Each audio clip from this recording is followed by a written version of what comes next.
Assalamualaikum warahmatullahi wabarakatuh. Semoga kalian semuanya sehat. Kali ini Ibu akan membahas tentang tes Undang-Undang Dasar 1945.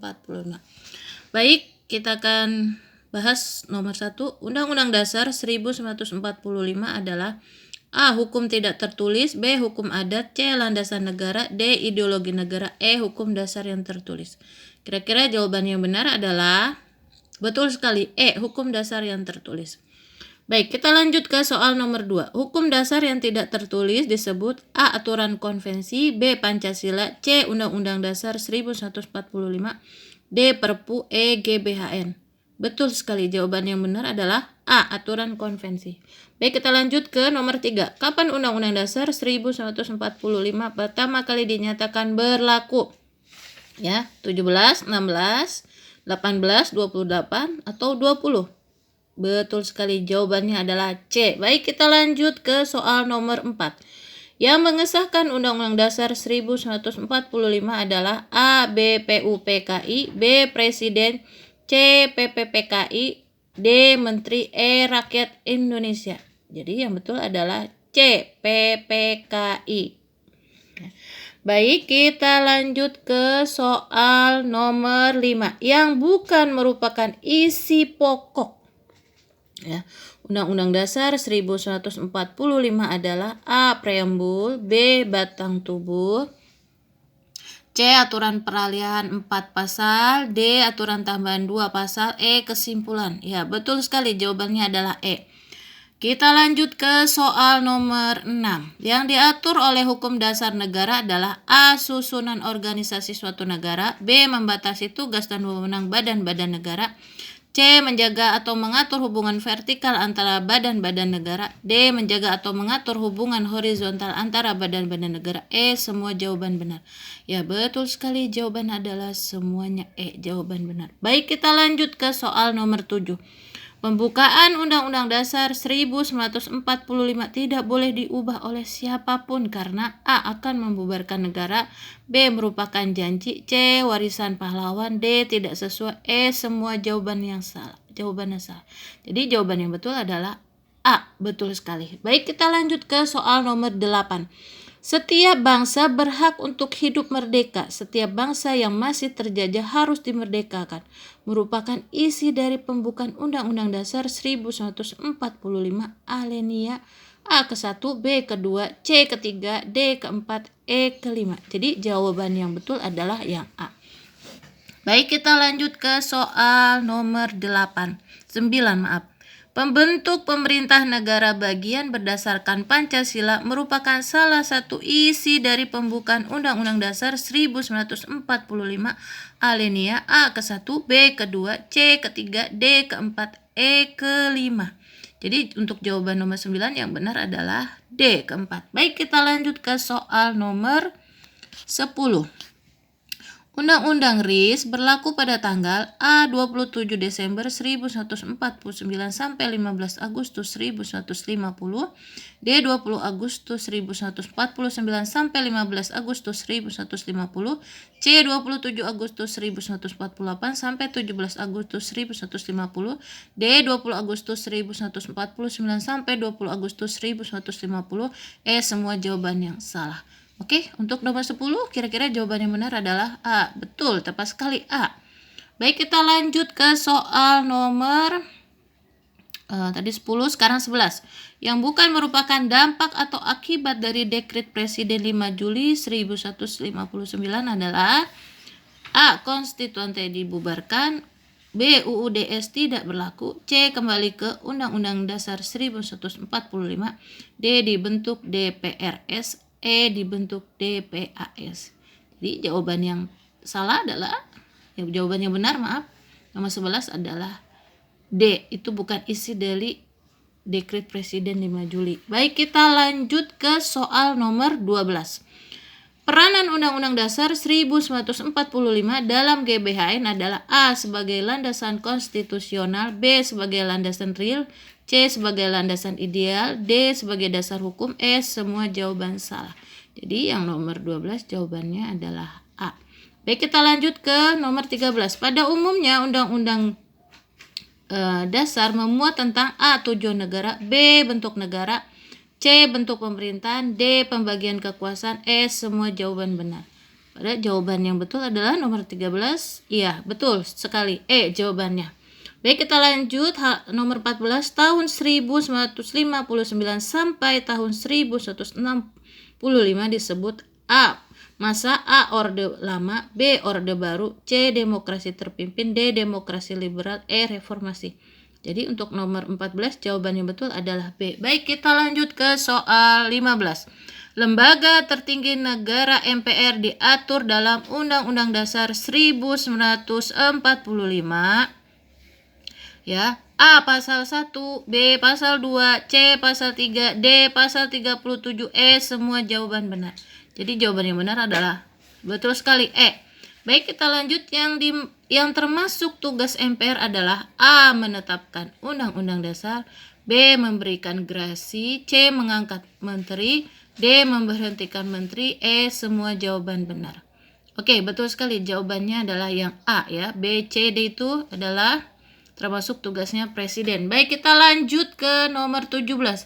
Yang bukan merupakan alat perlengkapan MPR adalah A. Pimpinan MPR, B. Badan Pekerja MPR, C. Pembantu MPR, D. Komisi MPR, E. Panitia ad hoc MPR. Jadi jawabannya yang bukan perlengkapan adalah yang nomor 17. Jawabannya adalah apa? C. Pembantu MPR. Baik, kita lanjut ke soal nomor 18. Syarat MPR mengadakan perubahan Undang-Undang Dasar adalah A. Sidang MPR harus dihadiri 20 orang, B. Sidang MPR harus dihadiri semua anggota, C. Sidang MPR harus dihadiri presiden, D. Sidang MPR harus dihadiri 2/3 anggota MPR, E. Sidang MPR harus dihadiri 1/3 anggota MPR. Jadi untuk 18 jawaban yang benar adalah E. Betul sekali. Sidang MPR harus dihadiri 1/3 anggota MPR. Baik, kita lanjut ke nomor 18. Jawaban yang betul adalah ya betul D. Sidang MPR harus dihadiri 2/3 anggota MPR. 2/3 ya, yang nomor 18 jawabannya adalah D. Baik, yang 19 yang bukan merupakan lembaga tinggi negara adalah A. Presiden, B. DPA, C. DPRD, D. BPK, E. MA. Jadi jawaban yang betul adalah C. DPRD. Nomor 20. Presiden bertanggung jawab kepada A. MPR, B. DPR, C. MA, D. MK, E. DPA. Jadi jawaban yang betul adalah MPR. Presiden bertanggung jawab kepada MPR. Baik, kita lanjut ke soal nomor 21. Mengenai susunan DPR disebutkan dalam Undang-Undang Dasar 1945. A. Pasal 19, B. Pasal 31, C. Pasal 18, D. Pasal 15, E. Pasal 30. Oke, jawaban yang betul untuk nomor 21 adalah A. Betul sekali ya. Nomor 22. Menteri-menteri negara adalah pembantu presiden. Hal tersebut diatur dalam Undang-Undang 1945 yaitu pasal A. Pasal 18, B. Pasal 19, C. Pasal 17, D. Pasal 16, E. Pasal 12. Jadi jawaban yang betul adalah C. Pasal 17. Nomor 23. Berkenaan dengan perubahan isi dari Undang-Undang 1945 sebenarnya telah diatur oleh TAP MPR nomor 4 nomor 4 garis miring MPR garis miring 1183 tentang A. Interpelasi, B. Budget, C. Referendum, D. Mosi tidak percaya, E. Angket. Jadi jawaban yang benar untuk nomor 23 ada C. Referendum. Baik, kita lanjut ke soal 24. Yang dimaksud dengan referendum adalah A. Kegiatan untuk meminta pendapat rakyat secara langsung menyatakan setuju atau tidak setuju terhadap kehendak MPR untuk mengubah Undang-Undang Dasar 1945. B. Kegiatan untuk meminta pendapat rakyat secara langsung yang menyatakan setuju atau tidak untuk perang. C. Kegiatan untuk meminta pendapat rakyat secara langsung untuk menyatakan setuju atau tidak setuju meminta bantuan ekonomi. D. Kegiatan untuk meminta pendapat presiden yang menyatakan setuju atau tidak setuju terhadap kehendak MPR untuk mengubah Undang-Undang Dasar. Semua jawaban benar. Oke, untuk nomor 24 jawaban yang betul adalah A ya, kegiatan meminta pendapat. Baik, kita lanjut ke soal nomor 25. Wewenang yang berwenang memberi gerasi adalah A. Menteri, B. Presiden, C. DPR, D. MPR, E. MK. Betul sekali, Presiden. Baik, kita lanjut ke soal nomor 26. Menurut Undang-Undang Dasar 1945, amandemen pemerintah daerah provinsi dan kabupaten kota memiliki DPRD dan yang anggotanya dipilih melalui A. Pemilu, B. Pemilihan oleh Presiden, C. Pemilihan oleh Parpol, D. Pemilihan oleh DPR, E. Pemilihan oleh Menteri. Oke, untuk soal nomor 26 jawabannya adalah A ya, melalui pemilu. Baik, kita lanjut ke soal nomor 27. Menurut pasal 1 Undang-Undang Dasar 1945, MPR tidak lagi menggunakan sepenuhnya kedaulatan rakyat karena A. Kedaulatan berada di tangan MK, B. Kedaulatan berada di tangan rakyat, C. Kedaulatan berada di tangan Presiden, D. Kedaulatan berada di tangan DPR, E. Tidak ada jawaban yang benar. Oke, jawaban yang betul adalah B. Kedaulatan berada di tangan rakyat. Baik, kita lanjut ke soal nomor 28. Undang-Undang Dasar 1945 sudah diamandemen sebanyak A. 1 kali, B. 2 kali, C. 3 kali, D. 4 kali, E. 5 kali. Jawabannya yang betul adalah nomor 28. Jawabannya D. Baik, kita lanjut ke nomor 29. Pasal yang diamandemen pada amandemen pertama adalah A. Pasal 5, B. Pasal 7, C. Pasal 9, D. Pasal 13, E. Semua jawaban benar. Oke, jawaban yang benar adalah E. Baik, kita lanjut ke soal nomor 30. Macam dan harga mata uang ditetapkan dalam Undang-Undang Dasar 1945.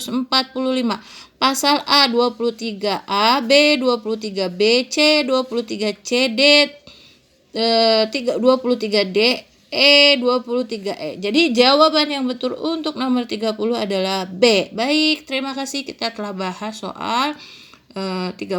Semoga menambah wawasan kalian. Semoga tetap sehat. Terima kasih telah menyimak dan menyaksikan video ini. Jangan lupa subscribe, like, and comment. Assalamualaikum warahmatullahi wabarakatuh.